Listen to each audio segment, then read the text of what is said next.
A Jesús seguiré, pongo en él mi mirada, veo su gran amor, canto sus alabanzas.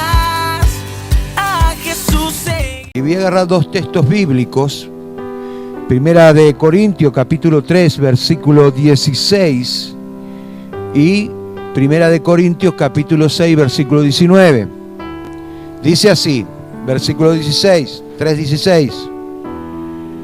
¿No sabéis que sois templo de Dios y que el Espíritu de Dios mora en vosotros?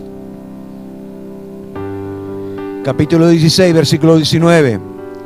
¿O ignoráis que vuestro cuerpo es templo del Espíritu Santo, el cual está en vosotros, el cual tenéis de Dios, y que no sois vuestro? El Espíritu Santo mora en los cristianos, en aquel que verdaderamente es cristiano. El problema que muchas veces no dejamos gobernar al Espíritu Santo.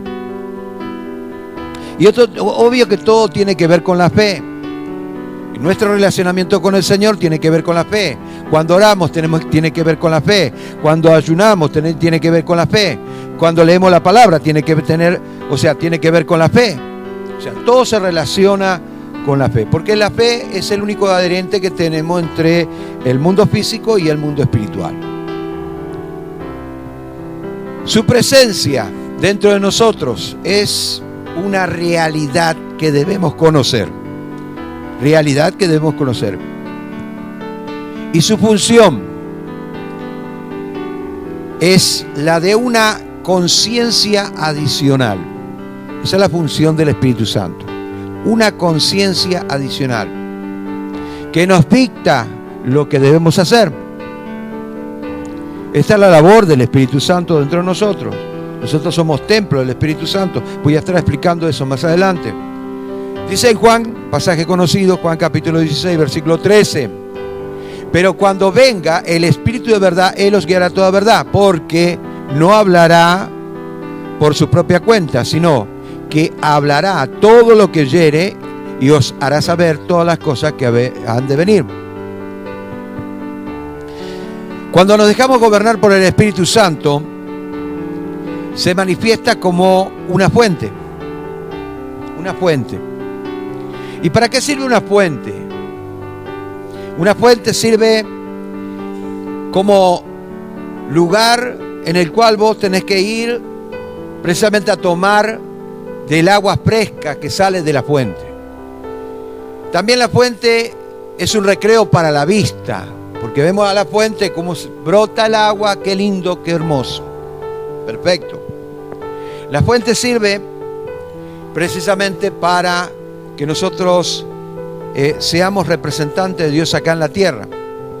Ahora, con un continuo fluir, también es una de las labores de la fuente, es que como continuamente está fluyendo agua, limpia lo que está en la superficie. Con un continuo fluir, tanto en lo moral, espiritual o en lo material. Jesús nos da una descripción de esto para hablar un poco de lo que es el Espíritu Santo como fuente en nuestra vida, relacionado obviamente a nuestro mundo interior. Dice así: en el último gran día de la fiesta, Jesús se puso en pie, alzó su voz diciendo: si alguno tiene sed, venga a mí y beba. El que cree en mí, como dice la Escritura, de su interior correrán ríos de agua viva. Esto lo dijo del Espíritu que habría de recibir los que creyeren en él, pues aún no había venido el Espíritu Santo, porque Jesús no había sido glorificado. En el último gran día, vamos a empezar por ahí, de la fiesta. Era el octavo día de la fiesta de los tabernáculos. La fiesta de los tabernáculos recordaba el momento en que ellos tenían la travesía sobre el desierto y hacían pequeñas cabañitas. Entonces una vez por año recordaban eso. de dónde Dios lo había sacado y cómo Dios lo había protegido durante esos 40 años hasta llegar a la tierra prometida. La ley decía que ese día debería ser un día santo, de santa convocación, que tendría que ser un día solemne. Levíticos capítulo 23, versículo 35 al 36. El primer día será santa convocación, ningún trabajo de siervos haréis.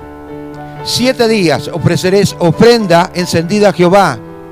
El 8º día tendréis santa convocación y ofreceréis ofrenda encendida a Jehová.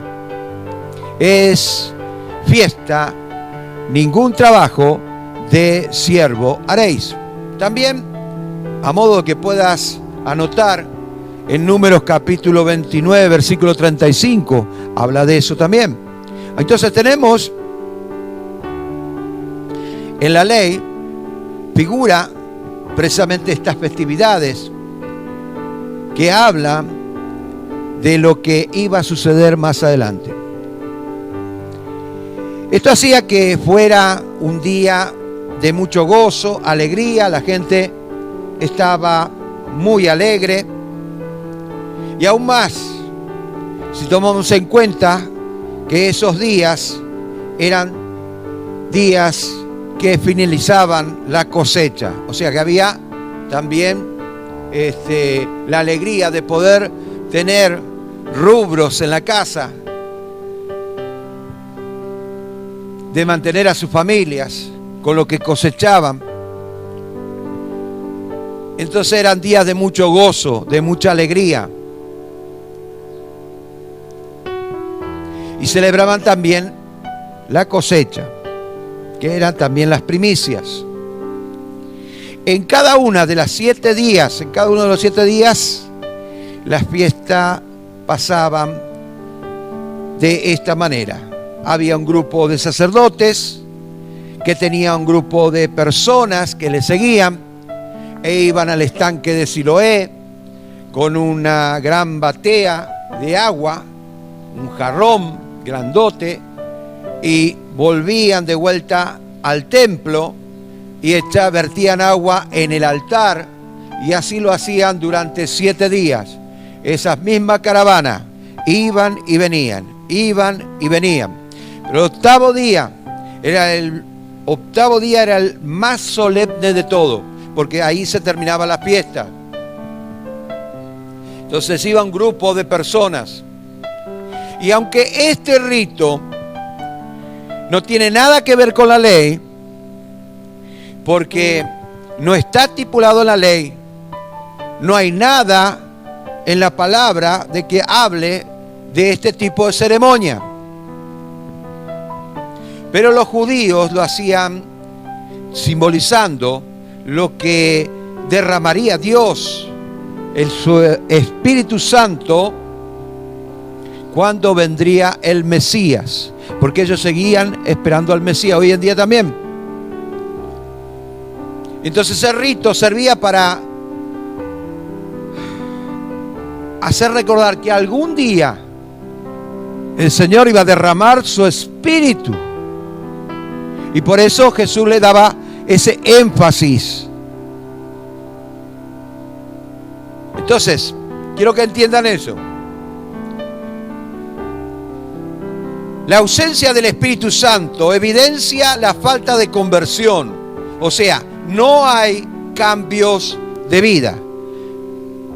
Si el Espíritu Santo no está en nuestro ser, nosotros somos templo del Espíritu Santo, obviamente no hay conversión. No se esfuerce, porque no hay conversión.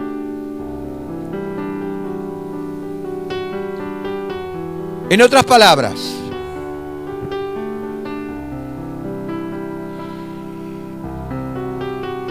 podemos cambiar con nuestro esfuerzo, pero nuestra condición espiritual va a ser la misma. Hay muchos que se justifican delante de Dios y delante de los hombres. No le hice mal a nadie. Yo amo a Dios. Me voy a la iglesia una vez cada año. Pero estoy bien con Dios. Cuando en realidad no es así. En realidad no es así. La realidad es otra. Porque la palabra de Dios nos enseña que debemos ser templos. El templo del Espíritu Santo. Y como templo debemos estar relacionados con el mundo espiritual y con Dios. Y por ende, Dios habla a través de ese templo. Dios tiene el deseo de querer manifestar su gloria en nuestra vida. Pero nosotros como templo no le dejamos gobernar a Él. Entonces, la conversión se estanca. O sea, tiene que haber cambios de vida. Es por eso que Jesús dijo, por los frutos los conoceréis. Y cuando habla de la fuente, está hablando precisamente que hay una que no permite que la suciedad, aunque llegue, porque va a llegar, porque somos imperfectos, automáticamente va a ser limpiada. Como fuentes que representa lo espiritual. Entonces, quiero aclarar ese tema. Es por eso que los cristianos debemos dejar que more el Espíritu Santo dentro nuestro, en nuestro ser. Ahora, ¿cómo? ¿Por qué? ¿De qué manera? Es una conciencia adicional. Es alguien que golpea tu alma. Que tú tienes que permitir que Él te acuse continuamente cuando tú cometes errores. Porque al tomarlo como una conciencia adicional, Él va a acusarte cuando vos estés haciendo algo indebido. O te va a hacer recordar las cosas que debes hacer.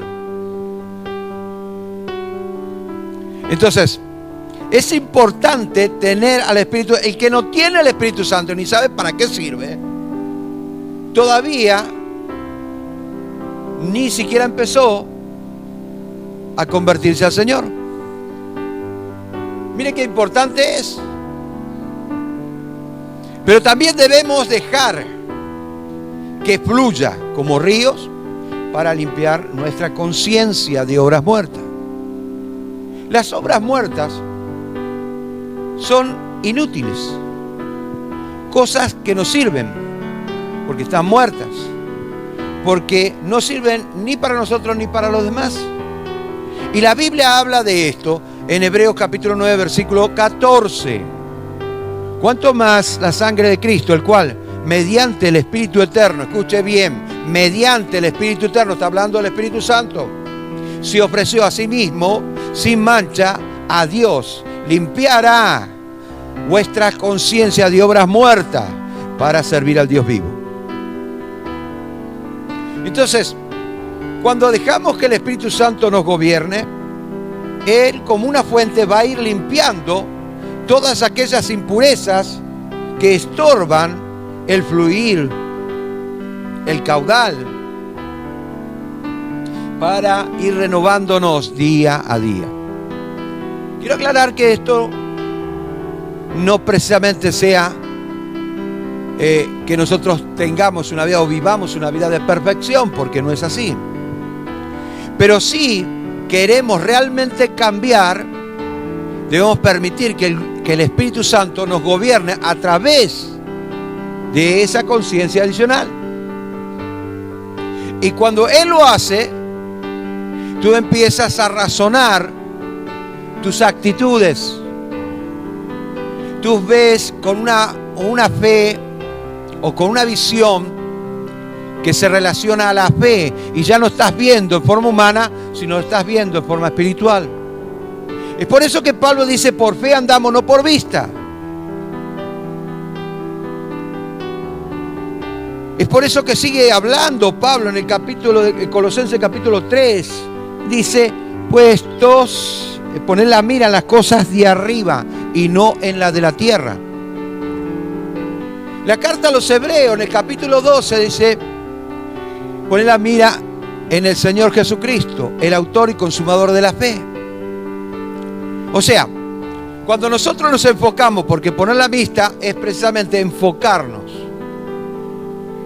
La visión que tengamos del mundo espiritual habla de la ventana que tenemos en nuestra alma, que tiene que estar relacionada o pegada al mundo espiritual. Esta es la labor del Espíritu Santo como una conciencia adicional, que va mostrándonos a nosotros cómo debemos reaccionar, qué actitudes debemos tener, cómo debemos caminar, de qué manera debemos pensar, porque todas estas cosas, el Espíritu Santo es precisamente la labor que tiene. La función del Espíritu Santo, al morar en el cristiano, desarrolla el carácter de Cristo. Es por eso que el Espíritu Santo va formando una nueva identidad. No que vas a ser otra persona o te va a cambiar tu cerebro. No lo va a hacer si no se lo permitís. Pero sí va a cambiar actitudes que tienen que ver con el carácter de la persona, que tienen que ser corregidas. Es por eso que el Espíritu Santo tiene que habitar en nuestro ser como nosotros, como templo, que debemos manifestar la gloria de Dios. En el proceso continuo y constante llamado conversión. Es continuo, es constante. No se hace de un día para otro. Pero a medida que vamos entendiendo la palabra de Dios, se vuelve rema, porque hay una conexión entre la palabra de Dios y el Espíritu Santo y nuestra conciencia. El Espíritu Santo va a hacernos recordar lo que ya hemos leído en la palabra y lo manifestamos a través de los hechos. Esa es la función del Espíritu Santo. Ahora, 1 de Corintios, capítulo 2, versículo 16, dice, porque ¿quién conoció la mente del Señor? ¿Quién la instruirá? Mas nosotros tenemos la mente de Cristo. El hecho de que Pablo haya dicho que tenemos la mente de Cristo, está hablando de las actitudes. La actitud es la manifestación de los pensamientos. Y si tenemos la mente de Cristo, obviamente no vamos a cambiar las actitudes, porque permitimos que nuestra conciencia adicional llamada Espíritu Santo esté gobernando nuestra vida. Para esto debemos permitir el gobierno del Espíritu Santo, como dije al principio, como una conciencia adicional que nos guía y nos sana. Porque el fin es precisamente eso: sanar a la persona que por mucho tiempo estuvo sola y errante en este mundo, a merced del enemigo,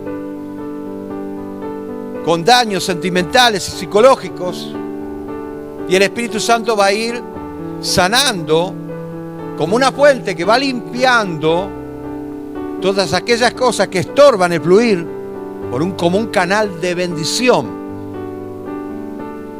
Dice la Biblia en Hebreos capítulo 12 versículo 13, vio qué importante que es poder entender que nosotros somos templo del Espíritu Santo y que debemos permitir el gobierno del Espíritu Santo. ¿Cómo hago eso? Muchos se preguntarán, pero ¿cómo hago para dejar que el Espíritu Santo gobierne? Bueno, deja que Él te acuse. Lee la palabra y deja que Él te acuse. No, pero yo no quiero que me acuse tanto. No. Tenés que permitirle, si querés cambiar, si querés dejar que Él te gobierne, tenés que permitir que Él te acuse. Que te esté mostrando los errores todos los días de tu vida. Entonces va a haber cambios. Él te va a hacer recordar lo que has leído en la palabra, cómo se comunica Dios con vos a través de la palabra. Y obviamente, inclusive te va a hacer recordar predicaciones que hace 10, 15 años atrás la habías escuchado. A mí me pasa muchas veces. Es la labor del Espíritu Santo. Hebreos capítulo 12, versículo 13 dice: haced sendas derechas para vuestros pies. Escuche, ¿a quién le corresponde hacer sendas derechas? El autor de los Hebreos dice: a ustedes, no al Espíritu Santo. Porque dice: haced sendas derechas para vuestros pies. Está hablando a la persona. Para que lo cojo no se salga del camino, sino que sea sanado. Entonces, si obviamente le permito al Espíritu Santo, yo voy a poder hacer sendas derechas, porque estoy permitiendo que aquella conciencia adicional me esté acusando para que yo pueda de alguna manera entregar mi problema para que Él lo esté arreglando, y así de esta manera ir subsanando aquellas cosas que vengo arrastrando hace muchos años atrás. Porque no te creas que vos vas a arreglar tu situación espiritual en 10 minutos, cosas que de repente llevaron desde tu infancia. Entonces es imposible, pero tenemos que permitir que el Espíritu Santo esté gobernando, esté obrando en nosotros, para que nosotros no caminemos en forma torcida, como un cojo. Esta es una metáfora que nos enseña que la persona, o lo cojo o lo rengo, nunca va a cambiar, nunca va a andar derecho, a menos que sea sanado. Y ahí está la transición de cojo a ser una persona normal.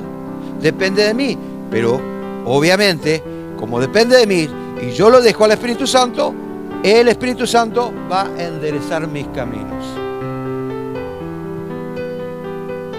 No hay tal cosa como la conversión inmediata, o que una persona de un día para otro cambie, sea otra persona, porque depende de él. Y acá va en juego los sentimientos, la manera de pensar, las actitudes que tengamos a raíz de esos sentimientos, el gobierno que tiene que ver con el Espíritu Santo, y todas esas cosas obviamente redunda en que los cambios se van dando paulatinamente, y cada vez voy a ser mucho mejor, cada vez voy a tener más la imagen de Cristo en mí, cada vez voy a dejar que el Espíritu Santo, ¿no es cierto?, me cambie a una persona totalmente diferente. No porque me va a cambiar, digamos, la identidad, pero el carácter, la manera de ser, eso que nos formó durante mucho tiempo, va a ir cambiando, se va a ir transformando, porque le permitimos el gobierno al Espíritu Santo, nosotros como templo, porque un templo sirve para eso. Entonces lo cojo nunca va a caminar derecho, siempre se va a salir del camino. Pero cuando nosotros le dejamos el gobierno del Espíritu Santo, Él se encarga de que ello se vaya arreglando hasta que empecemos a caminar derecho. Tiene que ser sanado, y nosotros debemos ser conscientes. Debemos permitir que el Espíritu Santo nos gobierne, moldeando nuestras vidas a través de nuestra conciencia. Como decía el profeta Jeremías, fue impulsado por el Espíritu Santo, porque Dios quería hablar, pero no quería hablar en forma verbal, sino quería hablar en forma visual. Hay una gran diferencia.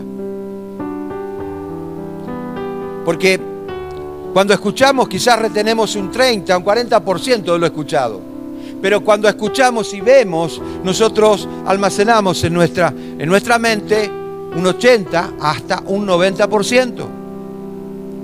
Entonces él en forma visual quería hablarle a Jeremías.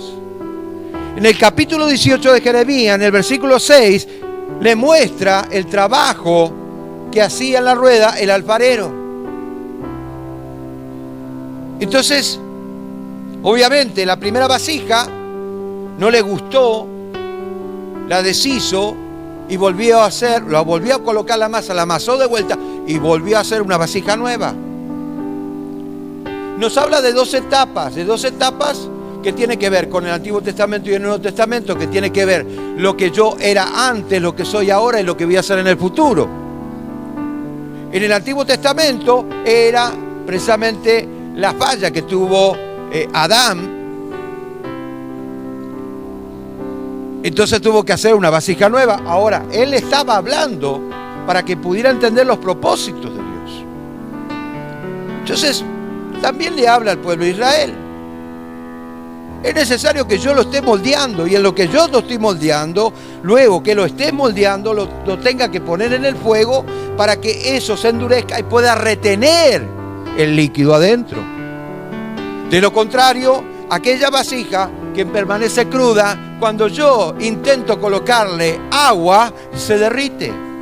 Que es lo que muchas veces pasa, ¿no es cierto?, con los cristianos.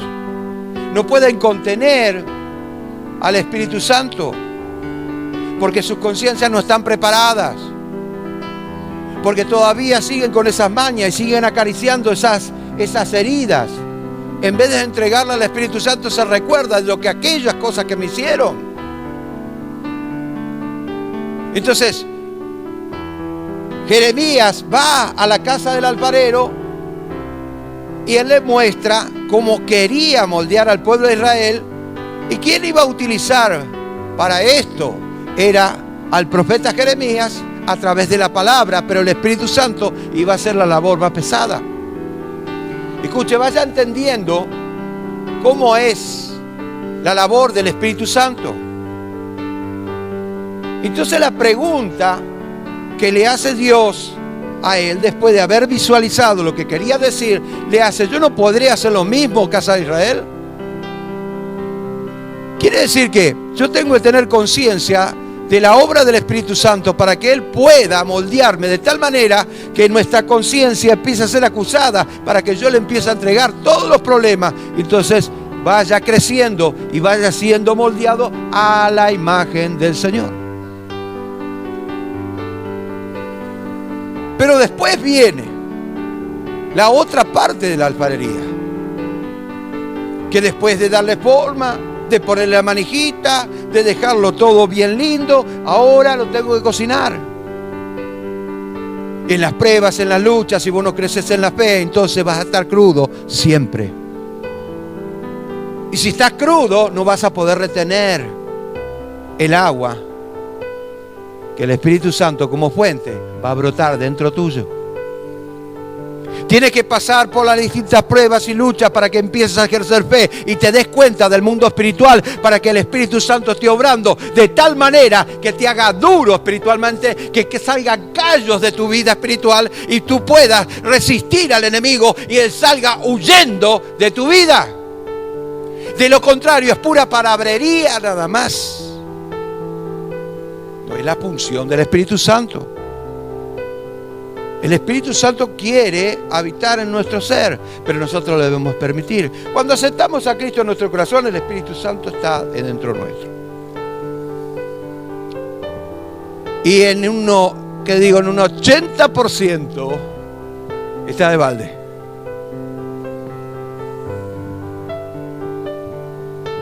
Entonces debemos permitir al Espíritu Santo que gobierne, nos moldee, así como el alfarero moldea el vaso.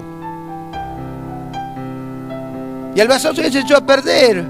Era el vaso, ¿no es cierto? Ya dije, Adán. Ahora estábamos hablando de la naturaleza adámica, la que se perdió, pero nosotros tenemos que recuperar la naturaleza de Cristo. Ese es el vaso nuevo. ¿Y sabes qué? El alfarero no agarra el barro y lo tira. Me dio bronca, tiro este barro. No. Agarró, lo puso de vuelta en la masa, lo amasó de vuelta y lo volvió a hacer. ¿Qué significa? Dice la palabra de Dios, en el principio era el verbo era con Dios y el verbo era Dios. En el versículo 14 del capítulo 1 de Juan, y ese verbo fue hecho carne y habitó entre nosotros y vimos su gloria como el unigénito Hijo de Dios. Juan, el Bautista, ve a su primo venir para el Jordán y le dice en el versículo 29, este es el Cordero de Dios que quita el pecado del mundo. Wow. Entonces, la masa era la nueva naturaleza, que era a través del verbo que se hizo carne y habitó entre nosotros. Y ese verbo es la imagen de Dios que debemos nosotros adquirir a través del Espíritu Santo. ¿Entendió eso?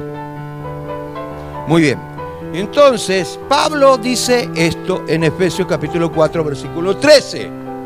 Hasta que todos lleguemos a la unidad de la fe, del conocimiento del Hijo de Dios, del conocimiento, esa es la imagen de Dios en nosotros, al conocimiento del Hijo de Dios, a un varón perfecto, a la medida, a la estatura de la plenitud de Cristo, la nueva naturaleza, que es a través del Espíritu Santo. Te puedo hacer una pregunta, o mejor dicho, te voy a hacer una pregunta. ¿Para qué sirve el templo? No me contestes. O mejor dicho, ¿qué función cumple el templo? Entonces, quiero aclarar este tema. ¿Para qué sirve el templo? El templo. ¿Qué representa el templo? ¿Cuál es la función del templo? Porque entonces, si no habría templo, obviamente estaríamos todos dispersos. Es para manifestar la gloria de Dios. No es para otra cosa, es para manifestar la gloria de Dios.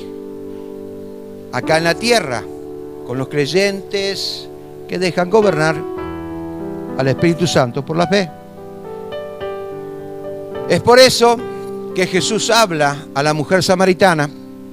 Los samaritanos y los judíos no se podían ver porque los judíos no le permitieron construir el templo, el segundo templo en Jerusalén, la reconstrucción, porque hubo un lío ahí político, de territorial y como siempre. No quiero ir en detalle porque voy a estar hasta el mediodía, pero quiero que entiendan. Entonces la mujer samaritana va al pozo de Jacob. A la hora que los demás judíos no venían para no cruzarse con ellos porque eran insultados, eran blasfemados, inclusive se agarraban a piedrazo. No se crea que la antifada, que es lo que hacen, lo que practican los sirios con los judíos, ¿no es cierto?, es de ahora nada más. Sino que agarraban los cascotes y eso se llama antifada. Vaya entendiendo, por favor, para que pueda entenderlo, la situación en la cual se encontraba esta mujer. Entonces le cuenta todos sus problemas espirituales, lo que había, la relación que tuvo con ciertos hombres y qué sé yo, qué sé cuánto. O sea, le hizo una radiografía, le sacó una radiografía espiritual el Señor y le contó todo, pero bueno, llega al capítulo 4, versículo 24, Dios es espíritu. Porque ellos decían, nosotros no podemos adorar a Dios porque no tenemos templo. No podemos adorar a Dios porque no tenemos templo. Eso es lo que decía la mujer. Dice, Dios es espíritu y los que le adoran en espíritu en verdad es necesario que le adoren. Como diciendo, no importa que no tengas templo, vos sos el templo. Adorarlo con tu vida. ¿Me está entendiendo? Entonces, esto fue plasmado en la Escritura para que nosotros podamos entender también que somos templo y que la misma actitud debemos tener.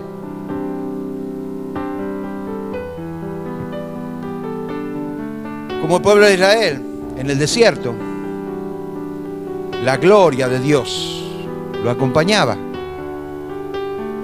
Y es cierto. Un templo sirve ¿para qué? Para que descienda la gloria de Dios. Nosotros movemos el cielo por la fe, o por la actitud de fe, porque le dejamos al Espíritu Santo gobernar. Entonces movemos el cielo. Y lo que no se ve, se ve. Y lo que no es real, es real. Entonces en Éxodo capítulo 13, versículo 21, un pasaje conocido, dice: y Jehová iba delante de ellos de día en una columna de nube para guiarlos por el camino, y de noche en una columna de fuego para alumbrar, a fin de que anden de día y de noche. O sea, cuando Jesús le dice: yo soy la luz del mundo, y el que me sigue a mí no andará en tinieblas, lo hace basándose sobre este versículo bíblico. Ellos no andaban en tinieblas porque la luz los alumbraba y los guiaba. Esa también es una función del Espíritu Santo, la gloria de Dios. Y de día, obviamente, como una cobertura. En Éxodo capítulo 33, versículo 9, y con esto quiero terminar. Y no se alegre porque voy a terminar, porque quién sabe cuándo voy a terminar. Éxodo 33, 9. Cuando Moisés entraba en el tabernáculo, la columna de nube descendía y se ponía a la puerta del tabernáculo. La tienda de vivir, significa tienda, tabernáculo.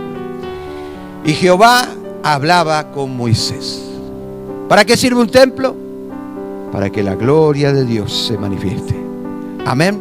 Para eso sirve un templo.